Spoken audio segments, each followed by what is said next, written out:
आप सबों का स्वागत करता हूं मैं आपके अपने YouTube चैनल पे। ठीक है, कैसे हैं आप सभी लोग? प्लीज़ कमेंट में ज़रूर बताइए। आज हम लोग खेल रहे हैं एना रूट के अंदर मालवा सुपरफास्ट एक्सप्रेस अम्बाला से लुधियाना की ओर जाने वाली। ठीक है, तो कैसे हैं आप लोग? प्लीज़ कमेंट में ज़रूर बताइएगा और गेम प्ले को एंजॉय कीजिए। गेम प्ले भले फेल हो चुका है, पर नेक्स्ट वीक किसी का गेम प्ले लाऊंगा जिसके अंदर मैं दूसरे टॉपिक को कवर करूंगा और गेम प्ले को कंप्लीट करने की पूरी कोशिश रहेगी हम लोगों की। आज जो गेम प्ले फेल हुआ, इसके लिए आपकी हुई असुविधा के लिए हमें खेद है।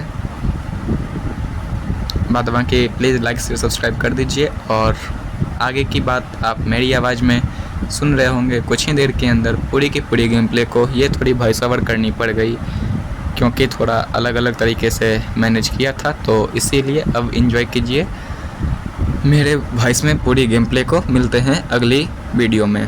हाँ तो दोस्तों, इस गेम को हम वापस से दोबारा रिकॉर्ड कर रहे हैं। इससे पहले हमने रिकॉर्ड किया था पर वो किसी कारणवश फेल हो गया क्योंकि हमारा सिग्नल के ऊपर ध्यान नहीं था और हम हीरो बन रहे थे थोड़ा सा। तो अभी इसे हम दोबारा रिकॉर्ड कर रहे हैं। आज की वीडियो है सेफ्टी सिक्योरिटी कंसर्न को लेके, उसके ऊपर हम अपनी कुछ राय देना चाहते हैं, तो जो कि मेरी पर्सनल राय है। तो अगर आपको ऐसा लगे कि ये चीज़ें होनी चाहिए तो प्लीज़ वीडियो को फॉरवर्ड कीजिएगा। आप ये बताइएगा सबसे पहले कमेंट में कि आप किस माध्यम से आए, शॉर्ट्स या फिर हमारे रेगुलर सब्सक्राइबर हैं, क्योंकि अब मेरा जिस हिसाब से चैनल की हालत डाउन हो रही है, मैं सोच रहा हूँ शॉर्ट्स के माध्यम से, जैसे मैंने इसमें कुछ टॉपिक्स कवर करे तो उसको शॉर्ट्स के माध्यम से एक वीडियो अपलोड कर दें कि जिनको इन डिटेल जानना है प्लीज़ आप हमारे लॉन्ग वीडियो पे आइए और देखिए। तो आप पहले ये बताइए आप आए किस माध्यम से हैं?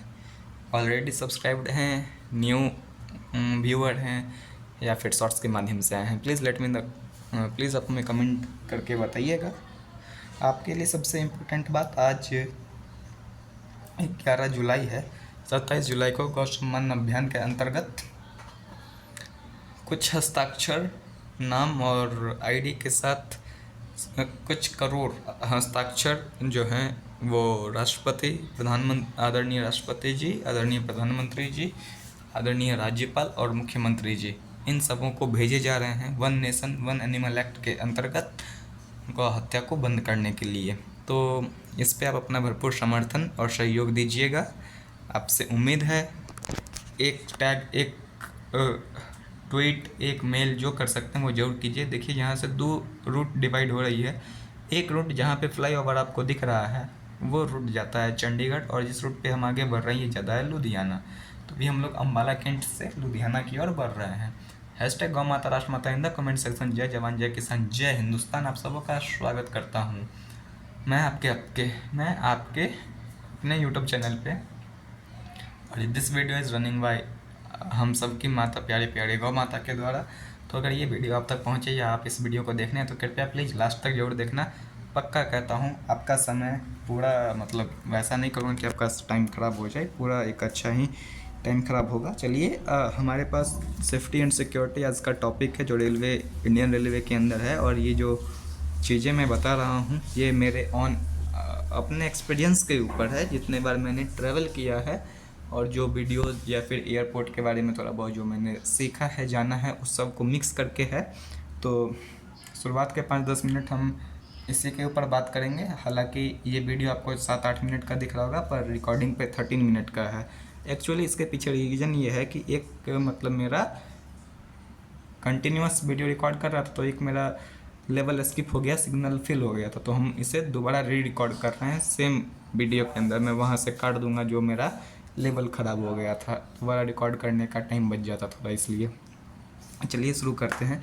क्या आप एक बात बताइए, जब आप रेलवे स्टेशन जाते हैं किन्हीं को छोड़ने, किन्हीं को लेने, या जो भी रेलवे स्टेशन पे गाड़ियाँ लगी होती है पार्किंग्स में, क्या उस गाड़ी की एक प्रॉपर चेकिंग होती है एज अ मॉल, एयरपोर्ट, या फिर जो भी एरिया रिस्ट्रिक्टेड एरिया होती है वहाँ पे जिस हिसाब की चेकिंग होती है?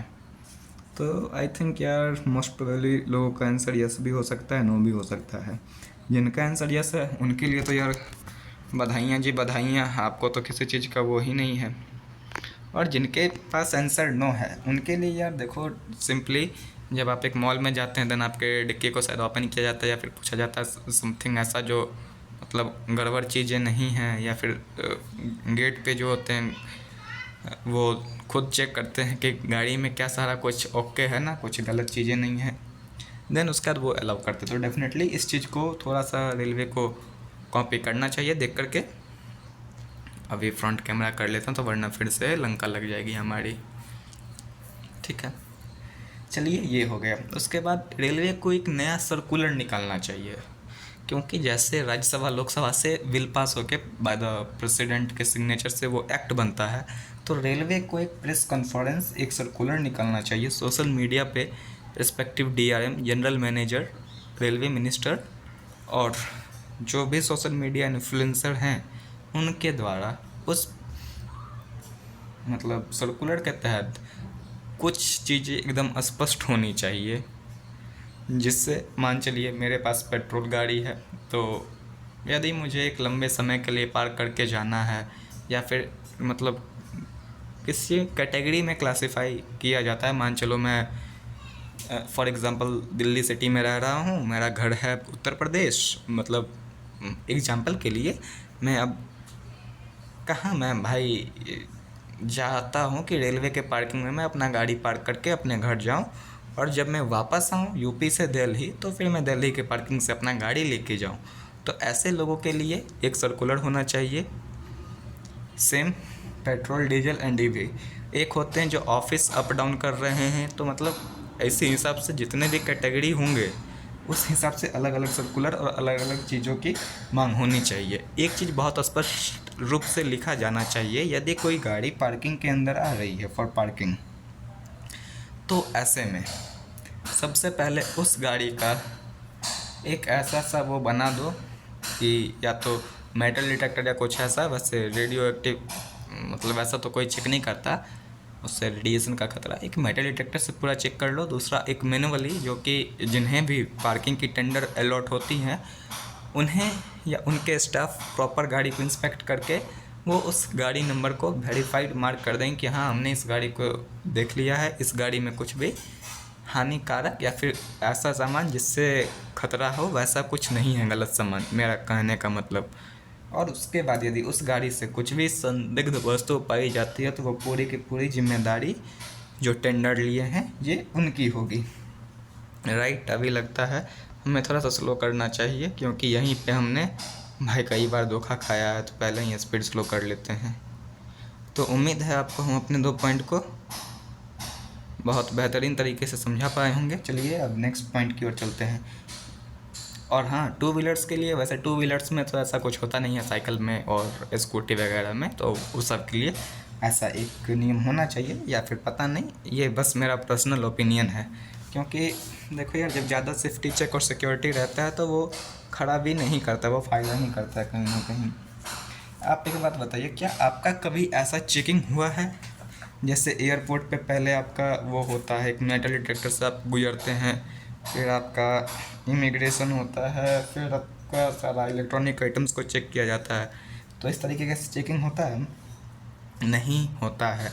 देखो यार, इस चेकिंग को इंट्रोड्यूस करने से भी कोई इशू नहीं है, क्योंकि अगर लोग थोड़ी देर पहले आएंगे टाइम मार्जिन लेके, तो आपका जो भी मॉल या फिर दुकानें हैं और सर्विस अच्छे होगा तो निश्चित रूप से वहाँ पे आपको एक इनकम का सोर्स मिलेगा, पहला। दूसरा, चेकिंग होता है बहुत जगह, जब मुंबई, दिल्ली, गुजरात ऐसे जगहों पे जहाँ पे यूपी बिहार के बहुत सारे लोग काम करते हैं, और जब उन्हें आने का समय होता है, छठ, दीपावली, होली, दुर्गा पूजा, ऐसे समय में जब वो आराम से 3 दिन वेट करके लाइन में, देखो यही स्टेशन है जहाँ पे अभी हमारा वो हुआ है, मतलब हम इस स्टेशन को स्किप करके निकल गए थे। ठीक है, तो अभी हम धीरे धीरे ब्रेकिंग की और रहेंगे कि ब्रेक हमारा समय से लग जाए। तो जो लोग बाहर देशों में काम कर रहे हैं, आते समय जब वो इतना दिन पहले वेट करते हैं, सिरहिंद जंक्शन ऐसा करके कोई है, थोड़ा समय गाड़ी को आगे लेना पड़ेगा क्योंकि हमें कुछ दिख नहीं रहा है, सिग्नल दिखेगा तभी तो। Yes, done. और वेट, सिरहिंद जंक्शन पे अभी हमारी ट्रेन खड़ी है और वेटिंग फॉर सिग्नल, जब वो इतने दिन वेट करते हैं और वो प्रॉपर एक इमिग्रेशन चेकिंग के थ्रू जाते हैं, ट्रेन में बोर्ड करते हैं, तो डेफिनेटली आप कर सकते हैं। बस आपको थोड़ा सा मतलब एफ़र्ट डालना पड़ेगा। प्लीज़ आप एफ़र्ट थोड़ा सा डालिए। या फिर एयरपोर्ट के जैसे जैसे डीजी यात्रा होता है, आप इस चीज़ को भी इंट्रोड्यूस कर सकते हैं। मान चलिए किसी भी टाइप का टिकट हो, प्लेटफॉर्म टिकट, अनरिजर्व टिकट या रिजर्व टिकट, उस पर एक सीरियल नंबर हो, और जैसे ही मैं वहाँ से निकलूँ या तो क्यूआर से वो उस सीरियल नंबर से रजिस्टर कर दे, या जिस हिसाब से भी एक रिकॉर्ड आ जाए रेलवे के पास कि इस इंसान के चेकिंग के वक्त ये सारे सामान थे, और जब ये इंसान ने चेकआउट किया तो ये सारे सामान हैं। वैसा ये माना एक तरीके से प्राइवेसी का उल्लंघन है, लेकिन when you are doing nothing bad और कुछ लीगल नहीं कर रहे, तो काफ़ी सारी चीज़ें इससे मुझे लगता है कंट्रोल हो जाएगी, एक डीजी यात्रा जैसी चीज़ों को अवेलेबल करके। दूसरा बात, मेरे साथ मान चलो मैं एक फैमिली के साथ टूर पे जा रहा हूँ, तो जितने भी मेरे पास गुड्स हैं, मैं गुड्स को भी स्कैन करके अपने पीएनआर के साथ रजिस्टर कर लूँगा, जिससे कि यदि इन फ्यूचर मेरा गुड्स चोरी होता है तो ये भारतीय रेलवे की जिम्मेदारी होगी उस गुड्स के टोटल वैल्यू को वापस देने के लिए। इस पर मतलब रेलवे कुछ वो नहीं लगा सकता है। 20,000 तक का कंपनसेशन देती है ना ये फ़्लाइट्स कंपनियाँ, यदि लगेज डैमेज होता है तो। चलिए दोस्तों, अभी हम पहले ये तो कुछ प्रॉब्लम और सॉल्यूशन था एट स्टेशन। अब ऑन बोर्ड ट्रेन की बात करते हैं। टैग सिस्टम ऑफ गुड, मतलब टैगिंग सिस्टम को इंट्रोड्यूस किया जाए गुड्स के लिए।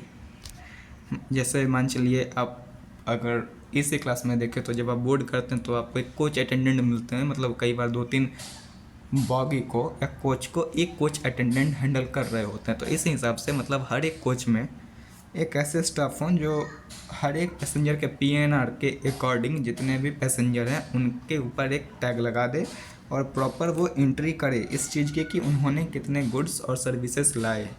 और वो जो टैग वो देंगे ना, वो एक क्यूआर जनरेटेड टैग होना चाहिए। मान चलो एक टैग है जिसका नंबर 1 है, राइट।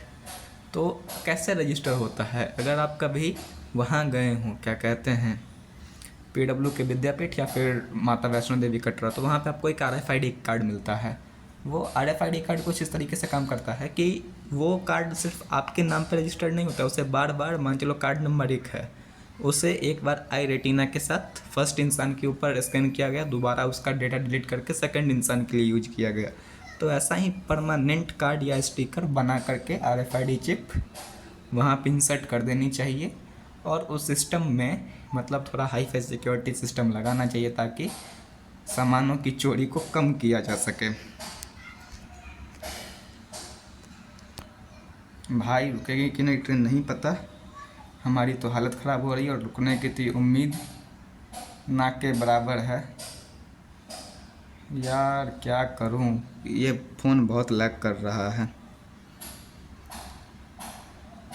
इसमें तो यार, वो सिग्नल वाला सिस्टम नहीं दे रहा है, तो इस कारण से ये गेम हमारा काफ़ी लैग हो रहा है। हमें नहीं लगता कि अब ये गेम कंप्लीट हो पाएगा। लेट मी फिनिश ऐसे ही, अब नहीं, नो एक्स्ट्रा गेम प्ले करूँगा मैं, क्योंकि इस गेम को ख़त्म करने के लिए तो एक वो टैग वाला सिस्टम था, अलग से इसका एक वीडियो अगर आ गया तो आ गया, वरना रहने दो। उसके बाद आउटसाइड से जो भी लोग ऑन बोर्ड करते हैं, जैसे स्लीपर में, वैसा तो वही बंद है, उसे भी परमानेंटली बंद करना चाहिए। रात के समय में एक स्पेशल स्क्वाड का गठन करना चाहिए जो कि हमेशा राउंड करते रहें, और उनके पास एक ऐसा मतलब स्कैनर टाइप हो कि यदि वो किसी भी लगेज को स्कैन करते हैं या जिस भी बॉगी में है, तो उन्हें ये पता चल सके कि कितने लगेज अंदर हैं, कितने लगेज बाहर हैं। तो इस हिसाब से जो भी सिस्टम हो थोड़ा हाई क्वालिटी का वो हो सके। देखो यार, अब इस सब में ना सबसे इम्पोर्टेंट है कि रेलवे के पास स्टाफ तो है, पर वो कितने काम करते हैं उस पर। तो देखो यार, इंडियन आर्मी में अभी अग्निवीर स्कीम है, तो अग्निवीर से डायरेक्ट आप एक रिक्रूटमेंट लीजिए, जिन्हें टॉप पोस्ट पे रख सकते हैं आप। जो भी अभी वर्तमान में आपके पास प्रॉब्लम है उसके सॉल्यूशन को आप देख लीजिए, चेक कीजिए कि जो ये अग्निवीर से रिक्रूट किए हुए लोग हैं, वैसे तो ये लोग खुद ही डिसिप्लिन्ड होते हैं। और आर्मी के साथ इंडियन रेलवे को मिलकर ये करना चाहिए कि यदि कोई भी अग्निवीर रिक्रूटेड ऑफिसर गलती करते हैं तो उनके ऊपर भी कोर्ट मार्शल की एक्ट लगनी चाहिए। और ये दोनों मतलब ताकि वो रहे कि हाँ, मिलिट्री का जो एक तौर तरीका है और जो जुड़ाव महसूस करते हैं लोग वो बना रहे। Problem must be recorded and